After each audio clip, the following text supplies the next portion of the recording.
It's Wednesday, February the 22nd, 2017, and this is your Barbados Today evening update. I'm Emmanuel Joseph. Thanks for joining us. Now to the big story. A militant-sounding opposition Barbados Labour Party today signaled its intention to do everything lawfully possible to stop the government from reaching the end of its term in office next year. Political leader Mia Mottley told the press conference at the opposition's offices in Parliament Building this morning that the country can't continue to bear what she called the weight of the indifference and incompetence of Prime Minister Stuart and his cabinet for another 12 months. Mottley, who was surrounded by her economic consultant, Dr. Clyde Maskell, and several of her parliamentary colleagues, announced the staging of a national march of disgust and rally on March the 11th to protest the situation in which Barbados finds itself. We in the Barbados Labour Party are therefore determined that no one, not even the titular leader of this country, must be allowed to stand in the way of the urgent need to stop the hemorrhaging, to stabilize the country, and to put us back on the proper path to recovery. The will of the Barbadian people may be delayed, but it may never be denied. The National March of Disgust and the rally thereafter, I forewarn the country, is but the first salvo by the Barbados Labour Party to let it be known that enough is enough. We will not sit silently and permit the wholesale destruction of Barbados simply to allow a government to limp or crawl its way to the constitutionally stipulated finish line. This is not about finishing the 5 years given to a government. This must now be about stopping the rot and re-energizing Barbados for Barbadians. Mottley also condemned Prime Minister Stuart for attending an anniversary cocktail sip for his party in New York at a time when the central bank governor, Dr. Deloy Worrell, and Finance Minister Chris Sinclair are locked in a legal battle over the governor's possible termination and when doubt hangs over the country's ability to pay public officers in the next week. Therefore, it is preposterous for the leader of this country to say to the nation from the sidelines of this political party event in New York that he has not bestirred himself to get involved in the matter. To have said it in New York that he has not made himself conversant with the circumstances concerning the attempt to terminate the employment of the governor of the central bank prematurely speaks volumes about Mr. Stuart's approach to the management of the affairs of Barbados.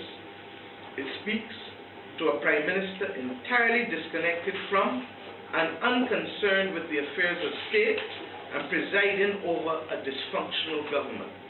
Meanwhile, as the Stuart administration remains embroiled in a legal controversy over its threat to fire the central bank governor, the government is facing even more court action.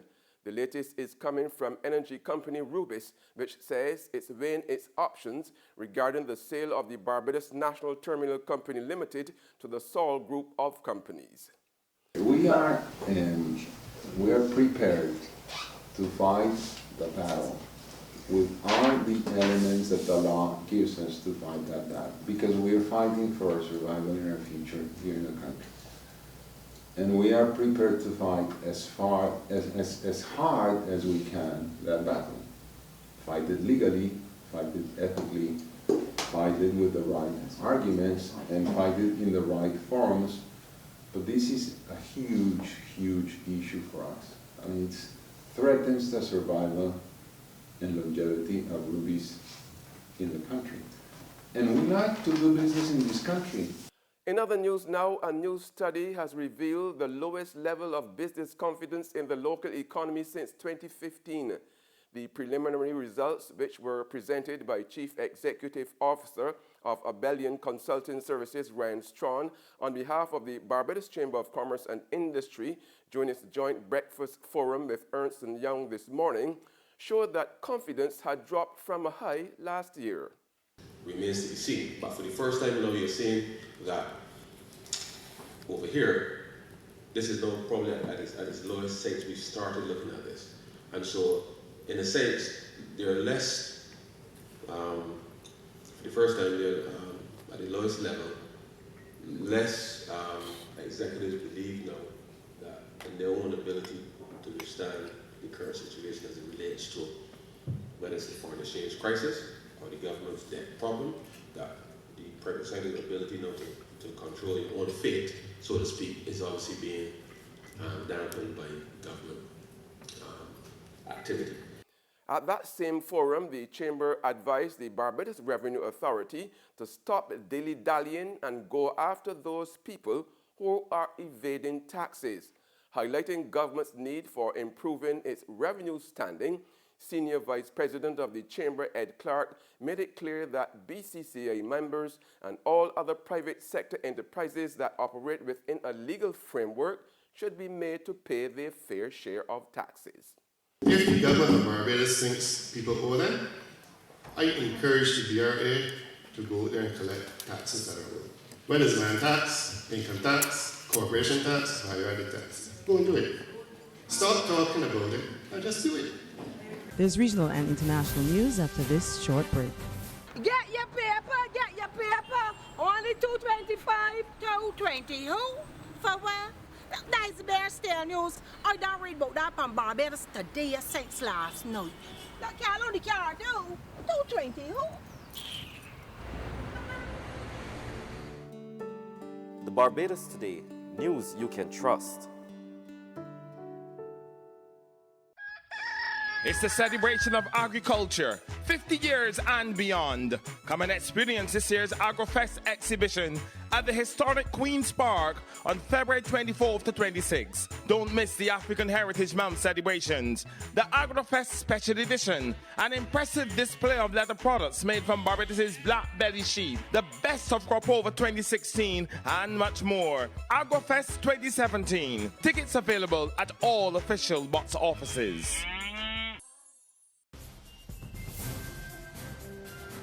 We're back with news from the region now. Trinidad and Tobago has recorded its 80th murder for the year.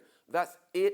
The latest victim is a 20-year-old man who was gunned down when armed men broke into his home at Valenca and shot him in his chest. Another man was shot in the leg. Now, Junior Lewis was pronounced dead on the scene, but the other victim survived.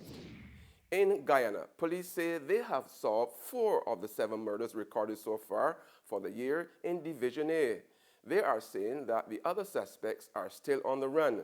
Javon Vickery has more. Of the 7 murders recorded in A Division, the police have managed to solve 4 of those, one of those being the murder of a toddler in Caneville. And while the largest policing division is considered the crime district of Guyana, according to Commander Clifton Hicken, the division has recorded thus far 4% decrease in serious crimes, compared with the same period last year. The commander further stated that there are still several unresolved cases of crime, which is currently being investigated. I know we continue to solve the murders as they're reported. So we're working in collaboration with not only members of the public, but with the ministries too.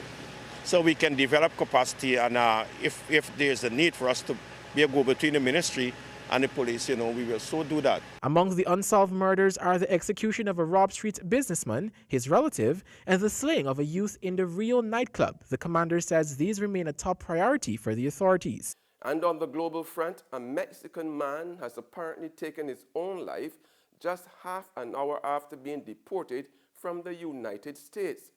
Guadalupe Olivas Valencia, 45, jumped from a bridge at the border after he was deported for the 3rd time.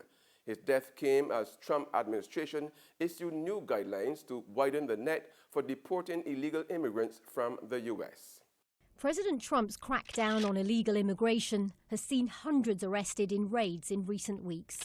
The government says they're only targeting people who pose a threat to public safety, but some of those detained don't even have criminal records. There are fears the net's being cast much wider. At this housing complex, Oscar's handing out leaflets to educate people on what to do if an immigration officer knocks on their door. Many residents here are undocumented immigrants, here without valid papers. And after recent raids in the area, they're on edge. I'm scared because, I got family here.